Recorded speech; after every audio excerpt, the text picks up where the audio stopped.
দিনটা ছিল 20 ফেব্রুয়ারি। সকালবেলা রেডি হয়ে আমি এখন যাচ্ছিলাম স্টেশনে, কারণ আজকে বোনের বিয়ে উপলক্ষে রিন্টু আসছে। ও ভোরবেলাতে রওনা দিয়েছে আর 9:30টার মধ্যে কাশিমবাজার স্টেশন পৌঁছেও গেছে। বিয়ের আগে থেকেই রিন্টু যতবারই বহরমপুর আসতো ততবারই আমি ওকে আনতে যেতাম, তাই এবারও তার অন্যথা না করে আমি পৌঁছে গেছি স্টেশন। যদিও জল ভরতে যাওয়াটা এই স্টেশন আসার চক্করে আমার হয়তো হবে না। একটু মুহূর্ত ওয়েট করার পরই এদিকে ট্রেন ঢুকে গেছে।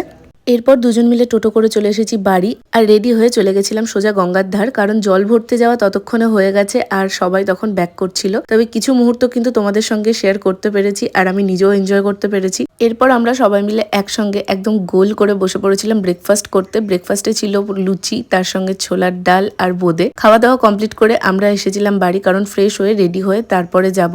আর এদিকে পৌঁছানোর পর গায়ে হলুদের রিচুয়ালস গুলো শুরু হয়ে গেছিল। অনেকটা বেলা হয়ে গেছে। গায়ে হলুদ হয়ে যাওয়ার পর মৌমিকে পাঠিয়ে দেওয়া হয়েছিল বাড়িতে স্নান করতে, আর আমরা বসে পড়েছিলাম লাঞ্চ করতে। বাকি পার্ট খুব তাড়াতাড়ি